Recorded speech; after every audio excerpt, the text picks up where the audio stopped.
Download and watch it live on Sport TV Now app. Where fame meets fortune and where desire meets destiny. 22 of the world's best drivers are all aiming for one goal, and that's victory on these fabled streets. Welcome to the Monaco E-Prix. It is great to have your company. My name is Tom Brooks. Alongside me in the commentary box for this race is Karun Chandok and David Coulthard here to guide you through the action. And what a weekend's worth of racing we have had already. It's going to be hugely exciting over the course of this 29-lapper today, with the addition of pit boost in for the very first time as well. Let's have a closer look then at this Monaco circuit. We first raced here back in 1929, believe it or not. The initial race was over 4 hours long. Some 96 years later, we're here with the Premier Electric International Racing Series. 3.3 kilometres, 19 turns in total. Karun Chandok, it's an absolute classic, this racetrack, isn't it? Oh, there's iconic monuments all the way around it, but none more so than the actual corners themselves. Mirabeau, Poitiers, Lowe's hairpin, to back as we're coming through the chicane as well. They are just brilliant overtaking opportunities down into the chicane, down into turn one.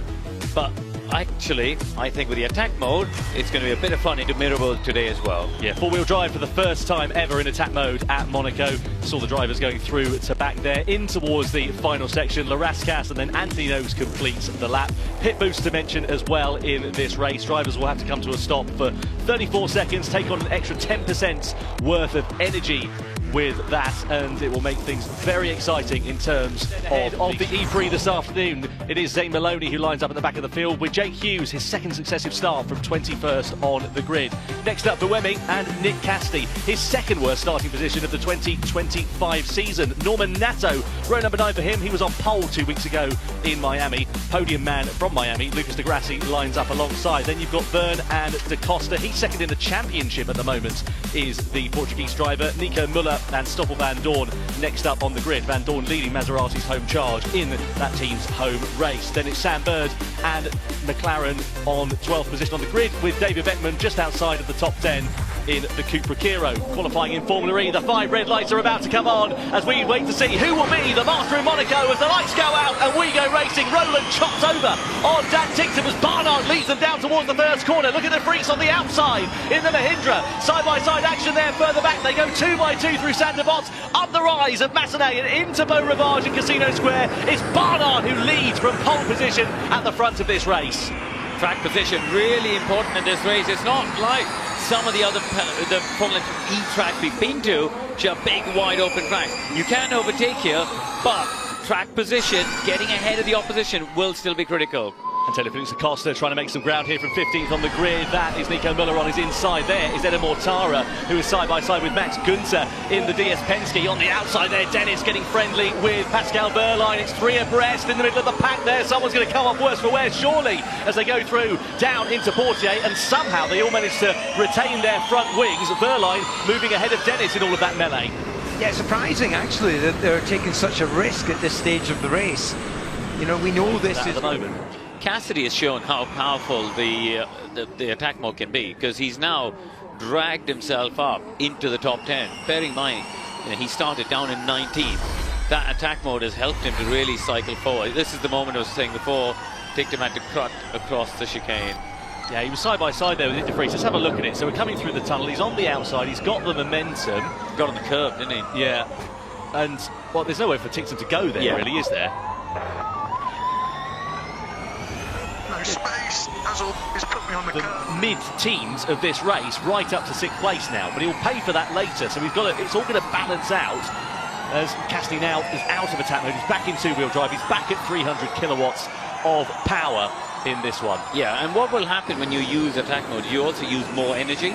So he 76, Roland on 78. Cassidy, though, he's been in attack mode, and as you can imagine, he's expended more energy, so he's got less than the other drivers in that group at the front.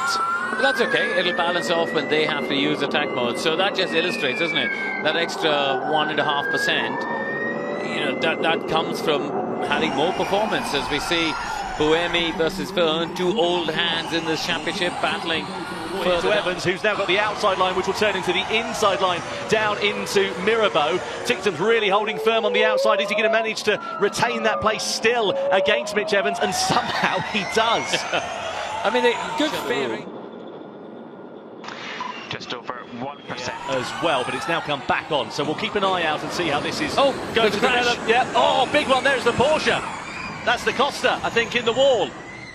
It is Antonio Felix Da Costa out of the race in spectacular style It's at gonna the be a final safety car. corner. No doubt about it. Safety car. That changes the complexion of this race completely. I'm not sure there's even a crane in that area of the track. It's such... Please keep the left-hand side. Keep the left-hand side at the T19 section. So Da Costa back in the pack at the moment. So he's got fomulaE, I think, on the inside going into the final couple of corners. No, he's in fact a bit further up. Oh, 3 into 1 just doesn't go. And Da Costa biting off a bit more than he could chew there. Yeah, it was a lunge on Nato, was it? I think it was Mortara. Yeah, sorry. Oh yeah, Mortara and Beckman he tried to lunge at. Yeah, a little bit desperate, I think, to try and make that And we'll work. go full course yellow in 3, 2, 1. Full course yellow, please. Oh. That's tight. That is tight between the Jags and Dan Ticktum there. Yeah. And he'll try and argue that he was ahead going into Portier. Yeah, I think that's going to be an argument there between the teams to see who's more persuasive. Look at this. This is like when you're at an average speed camera on the motorway, isn't it? And you're waiting for it to go back to national speed limit. Except when they get to the chicane, there's only one line through there, or room for one. So what are they going to do then? Well, Taylor Barnard it is that leads then. So the race second in the championship going into the first race of the weekend here in Monte Carlo.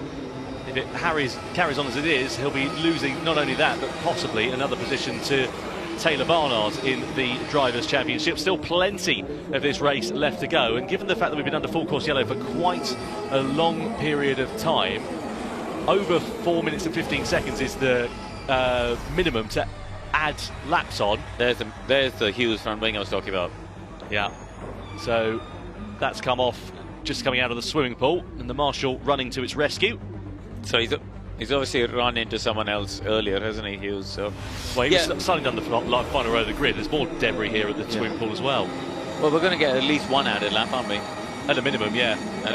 No doubt about it. Possibly a couple here, which again will change the complexion of the race. And I wonder whether the stewards will be having a look at Hughes' car, because the front wings, in terms of an aerodynamic perspective, they're not actually going to force overspeeding under a full course yellow, so did he mistime it instead? Oh, so maybe he went early and not the others caught napping.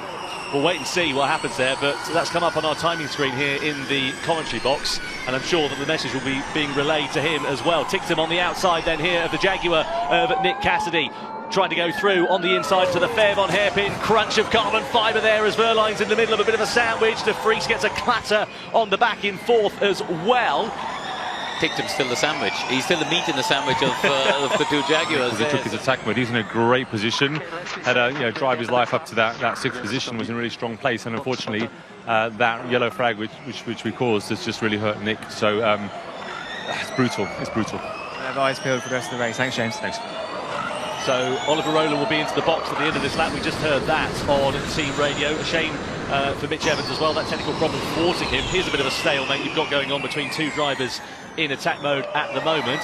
Nick De Vries in front of the Tagoya Porsche of Verline. Yeah, but there's Rowland just ahead of them now. So Rowland not being attack mode has meant that the gap is now just over a second.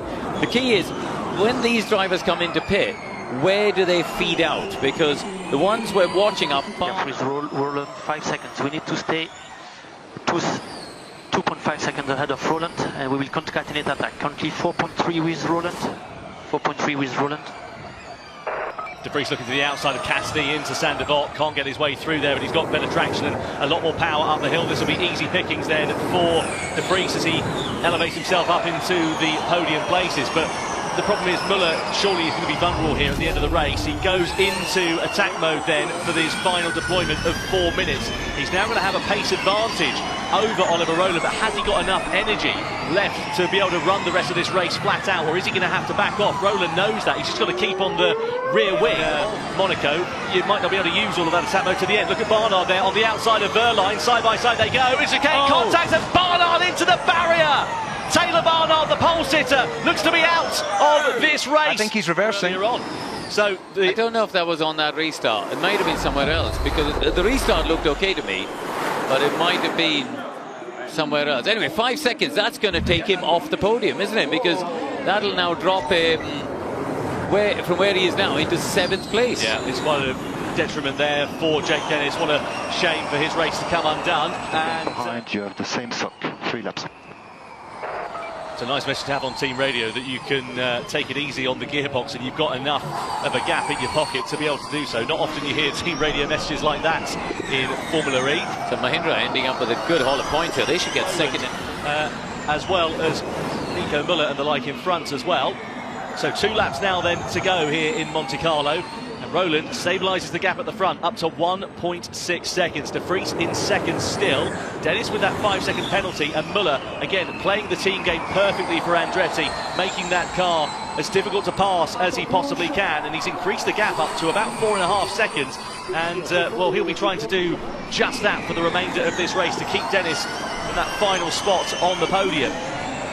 Through Mirabeau we go. Nose tail here between 3rd, 4th and 5th. Good's having a good run of this one, by the way. He's up into 7th. Yeah, working quite nicely then here for Jake Dennis to keep that final podium place. And that's the beauty of having 2 cars in this Noah's Ark formation. We saw it last year here, if you remember, with Jaguar when they took a 1-2 finish as we come to begin the final lap of racing here in Monaco. Last year it was Jaguar who used Nick Cassidy and Mitch Evans perfectly. They played the team game brilliantly, held the rest of the pack up so the other could take attack mode, and that was how it finished at the end of that one. And a similar story for the 2 Andrettis, using team tactics to perfection. And this will be the longest lap of Tommaso Volpe's life in that Nissan. De Vries been told to bring it home in 2nd place, and this will be a very welcome result, not only for Nick De Vries but also for Mahindra as well. We come through into the final sector. Oliver Rowland, what a performance it has been. He's taken a podium in Monaco back in 2019, but he's never been on the top step. He has just one more corner to go here on the streets of Monte Carlo as he rounds Anthony Nose, comes out of the final corner to cross the timing line and take his 3rd victory of the season. Oliver Rowland wins the Monaco E-Prix ahead of Nick De Vries for Mahindra, taking his first podium since 2022 and Mahindra's first since 23. Dennis holds on to 3rd place at the checkered flag as well. Mortara mugs Muller on the timing line at the end of that race as the rest of the field come over and take the checkered flag. Roger Griffiths absolutely delighted for... Yeah, thank you. You're once again proving to be the tactical master. How did the strategy work out for you? Early attack mode, unlike the others. Did it work out the way you hoped? Yeah, we were a little bit doubting ourselves on the grid with what we did, but I think the later one worked pretty well just because obviously the risk of full course yellow and stuff like that, but yeah, I think we nailed the strategy today, and big credit to the team. Well, you're a Monaco winner here in fomulaE. Enjoy the podium. Thank you, Karim. Thank you. Amazing job from... Download and watch it live on Sport TV Now app.